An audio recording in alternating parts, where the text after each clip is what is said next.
इस जगत में जो भी मूल्यवान है उसके खोने का डर है, लेकिन बिल्कुल खो जाने का डर नहीं। क्योंकि जब भी कोई उसी ऊंचाई पर पहुंचेगा, कोई भी व्यक्ति, तब उसे फिर खोजा जा सकता है। दुनिया के बहुत से शास्त्र इसी तरह बार बार खोजे जाते रहे। कुरान इसी तरह अवतरित हुई।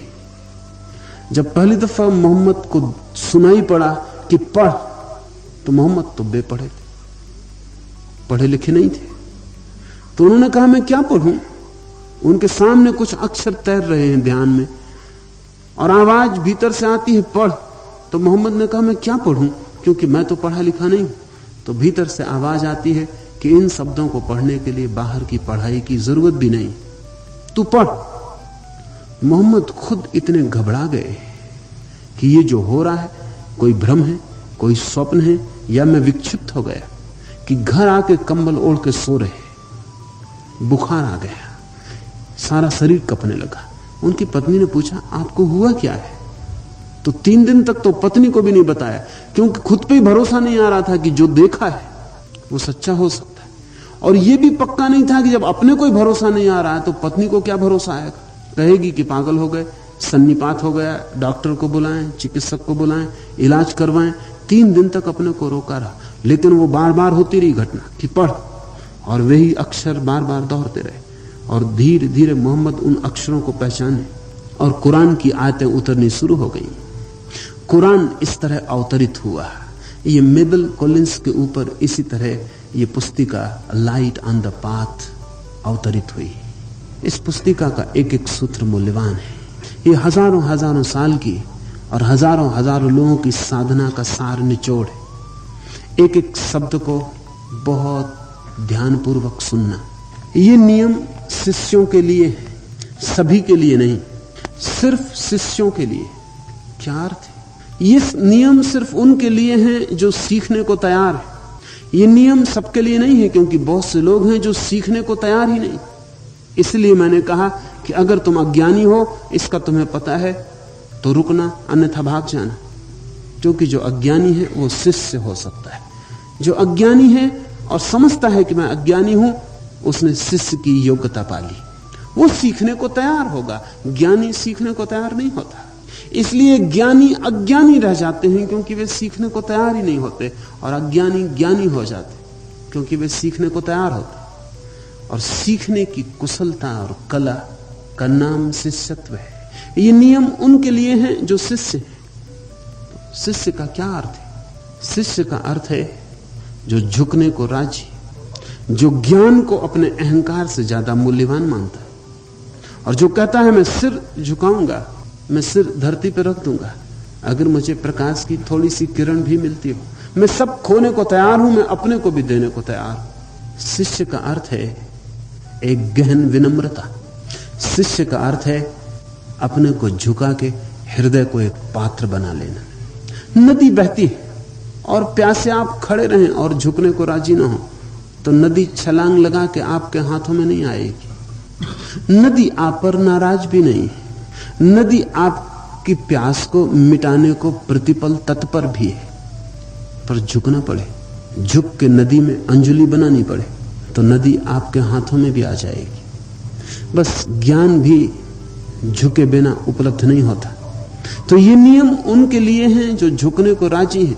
सिर्फ प्यासे हैं इतना काफी नहीं है, जो अंजुलि बना के झुकते भी हैं, और जो कहते हैं मैं मिट जाऊं तो भी हर्ज नहीं, लेकिन जीवन का रहस्य मेरे बोध में आ जाए, मैं धूल की तरह चरणों में पड़ जाऊं तो भी कोई हर्ज नहीं, लेकिन जान जाऊं कि जीवन का स्वाद क्या है, अर्थ क्या है, प्रयोजन क्या है, मैं क्यों हूं और किस लिए हूं। जो अपने को बचाने की कोशिश में लगे हैं, जिनकी झुकने की जरा सी भी वृत्ति नहीं, उनके लिए ये नियम नहीं है।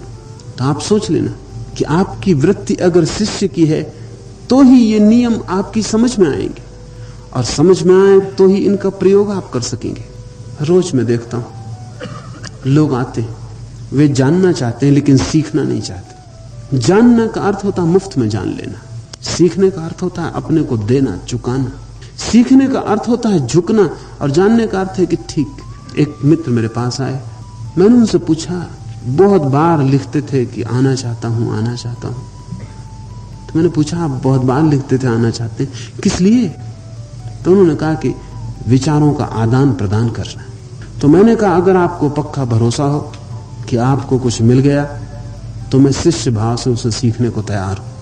अगर आपको पक्का भरोसा ना हो, मुझे पक्का भरोसा है कि मुझे कुछ मिल गया है, तो आप शिष्य भाव से सीखने को तैयार हो जाए।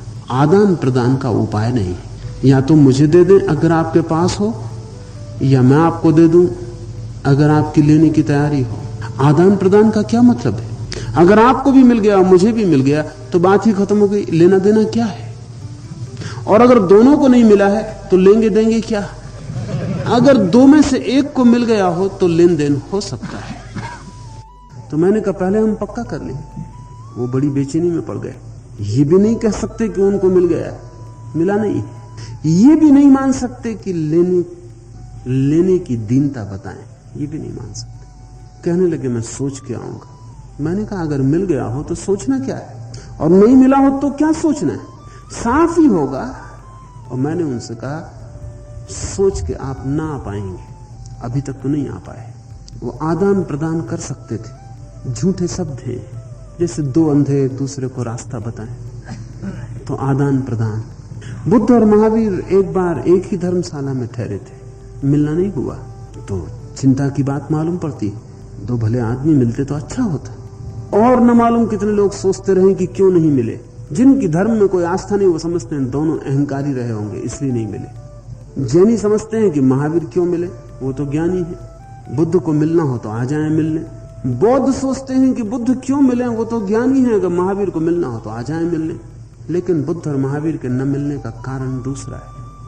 मिलने का कोई अर्थ ही नहीं, कोई प्रयोजन ही नहीं। दो अज्ञानी मिले कोई सार नहीं, दो ज्ञानी मिले तो भी कोई सार नहीं। एक अज्ञानी और ज्ञानी मिले तो कुछ सार घटित होता है, नहीं तो क्या सार घटित होगा? दो ज्ञानी के मिलने से क्या फायदा है, क्या अर्थ है? कुछ भी नहीं। दो अज्ञानी के मिलने से क्या अर्थ है, क्या फायदा है? कुछ भी नहीं। एक ज्ञानी और एक अज्ञानी के मिलने से कुछ क्रांति घटित हो सकती है। ये सूत्र शिष्य के लिए है। इसका अर्थ यह है कि जब किसी गुरु के पास जाएं और अगर सच में चाहते हो कोई क्रांति घटित हो, तो इस हालत में जाना कि जो जानता है उसके पास इस भांति जाना कि आप नहीं जानते। उनके लिए ये सूत्र है, तो क्रांति घटित होगी, जीवन बदलेगा। इन पर तुम ध्यान दो। इसके पहले कि तुम्हारे नेत्र देख सकें, उन्हें अश्रुपात की क्षमता से मुक्त हो जाना चाहिए।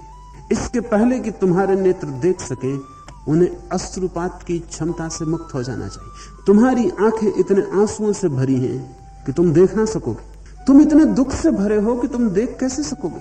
तुम्हारा दुख सब विकृत कर देता है। आंखों से आंसुओं को बह जाने दो, आंसुओं को आंखों से निकल जाने दो, रोने दो आंखों को, और उस जगह पे आ जाने दो जहां रोने को भी कुछ ना बचे। तुम्हें पता ही नहीं कि अगर तुम्हारे सारे आंसू बह जाएं तो तुम्हारी आंखें ऐसी उज्जवल हो जाएंगी कि तुम्हें तीसरे नेत्र की कोई भी जरूरत ना होगी, या समझें कि तीसरा नेत्र उपलब्ध हो जाएगा। यही आंखें इतनी स्वच्छ हो जाएंगी। ये सिर्फ आंख के लिए ही सच नहीं, तुम्हारा यही शरीर इतना पारदर्शी हो जाएगा अगर दुख से मुक्त हो जाए।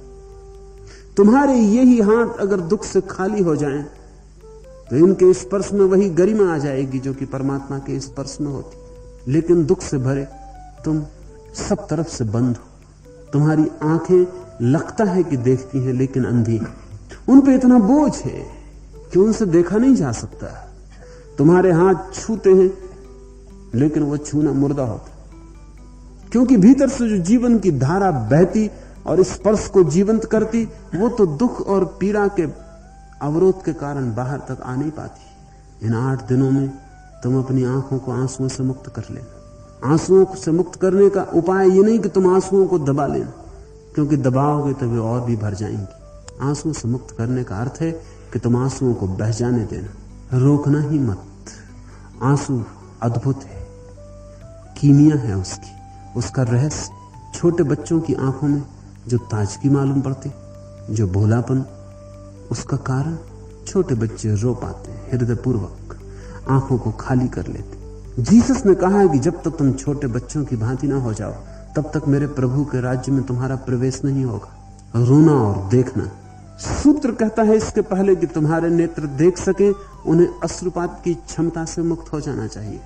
भीतर अश्रु ना बचे, और जब भीतर अश्रु नहीं बचते और रोने का कोई भाव नहीं बचता, दुख की कोई संग्रहित राशि नहीं बचती, तब तुम तैयार हो गए। अब तुम कुछ देख सकते हो।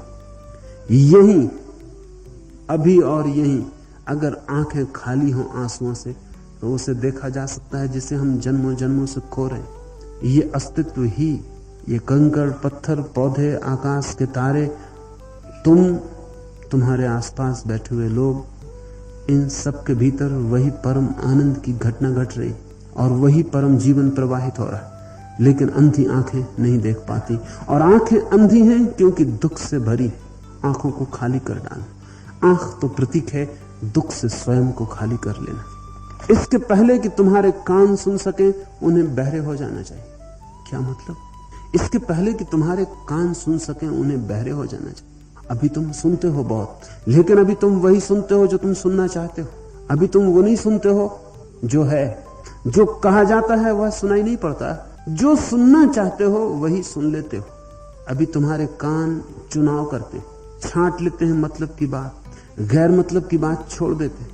जिससे तुम्हारा प्रयोजन पूरा होता है उसे पकड़ लेते, जिससे तुम्हारा प्रयोजन पूरा नहीं होता उसे छोड़ ही देते, या सुनते ही नहीं, या सुन के भी अनसुनी कर देते। इसके पहले कि तुम सुन सको, क्या सुन सको?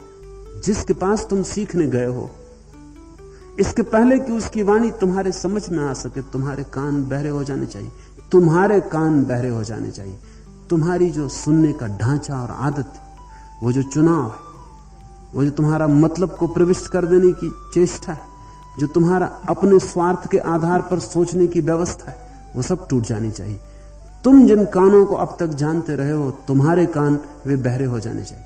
उनके बहरे होते ही तुम्हारे कान भी वैसे ही निर्मल हो जाएंगे जैसे आंखें, और तब जो कहा जाएगा वही सुना जाएगा। ऐसा हुआ कि बुद्ध ने एक रात अपने भिक्षुओं को कहा कि अब तुम जाओ और रात्रि का अंतिम कार्य करो। उस दिन एक चोर भी सुनने आ गया था। बुद्ध ने भिक्षुओं से कहा कि जाओ और रात्रि का अंतिम कार्य करो। रात्रि का अंतिम कार्य था रात्रि की अंतिम ध्यान की प्रक्रिया। इसके पहले कि निद्रा में प्रवेश करें, तुम समाधि में डूब जाओ और फिर नींद को आ जाने दो। तो भिक्षु उठकर ध्यान करने चले गए, और चोर ने सोचा कि ठीक याद दिलाया, आधी रात होने के करीब, अब मैं जाऊं और अपने काम में लगूं। पर चोर ने सोचा कि बुद्ध भी गजब के आदमी हैं, कहां से इनको पता चला कि मैं अपने काम में लगूं। जाओ और अपने आखिरी काम में लगो। और एक वेश्या भी आई थी, उसने भी सुना, शब्द वही थे, लेकिन उसने सोचा कि अब उठूं और मेरे बाजार और मेरे दुकान का वक्त हो गया। तो बुद्ध बाद में निरंतर कहते थे कि उस रात मैंने तो एक ही बात कही थी, लेकिन समझने वालों ने अलग अलग समझी। तुम वही समझ लेते हो जो तुम समझना चाहते हो। चोर का कान कुछ और सुनता है, वेश्या का कान कुछ और सुनता है, सन्यासी का कान कुछ और सुनता है। लेकिन जो कान भी अपना अर्थ डाल देते हैं वे कान उचित नहीं है, वे कान बहरे हो जाने चाहिए। तभी तुम गुरु का वचन सुन सकोगे। नहीं तो गुरु के वचन में भी तुम अपना ही अर्थ निकालोगे, और गुरु के वचन से तुम वही समझोगे जो तुम समझना चाहते हो। ये बड़ी होशियारी की बात है। और तब जिम्मेवारी भी तुम गुरु पे डाल देते हो और मतलब भी अपना पूरा कर लेते हो। और जो कभी नहीं कहा गया था, जैसा कोई अभिप्राय भी नहीं था, उसके आधार पर तुम चलना शुरू कर देते हो। अगर तुम भटकोगे तो तुम कहोगे गुरु ने भटकाया, तुम न कहोगे कि तुम्हारे कान सुनते समय गलत थे। अगर तुम गलत करोगे तो तुम कहोगे कि गुरु ने कहा था इसलिए हमने ऐसा किया। तुम ये ना समझोगे कि तुम्हारे कान ही व्याख्या गलत करते थे। इसलिए सूत्र कहता है इसके पहले कि तुम्हारे कान सुन सके उन्हें बहरे हो जाना चाहिए। तुम अब तक अपने सुनने की जो आदतें यहां ले आए हो वो अलग कर देना। तुम सीधे सुनना, व्याख्या मत करना, अर्थ मत निकालना। जैसा मैं कहूं उसमें से तुम अपना हिसाब मत निकालना। जैसे कि अगर मैं कह रहा हूं कि इसके पहले कि तुम्हारी आंखें आंसुओं से खाली हो जाएं, तुम देख ना पाओगे। तुम में से अनेक ने अपने मन में सोचा होगा लेकिन मेरे भीतर तो कोई आंसू ही नहीं, तो इसलिए ये बात किसी और से कही जा रही। मैंने कहा कि इसके पहले कि तुम कुछ जान सको तुम्हें झुकना होगा। तुम्हारे मन ने कहा होगा लेकिन मैं तो सदैव झुका हूं, गुरु के चरण छूता हूं, गुरुओं के पास जाता हूं, साधुओं की सेवा करता हूं। मैं तो पहले से, ये बात किसी और के लिए कही गई हो, तब तुम बच गए। तब तुमने अपने को हटा लिया और जो कहा गया था वो नहीं सुना। यहां जो भी बात कही जा रही वो तुमसे कही जा रही, किसी और से नहीं। इसलिए दूसरे का तुम विचार ही मत करना, तुम सिर्फ अपना ही ख्याल करना। और अपना भी जब ख्याल करो तो ईमानदारी बरतना और इसके पहले कि तुम सद्गुरुओं की उपस्थिति में बोल सको, तुम्हारी वाणी को चोट पहुंचाने की वृत्ति से मुक्त हो जाना चाहिए।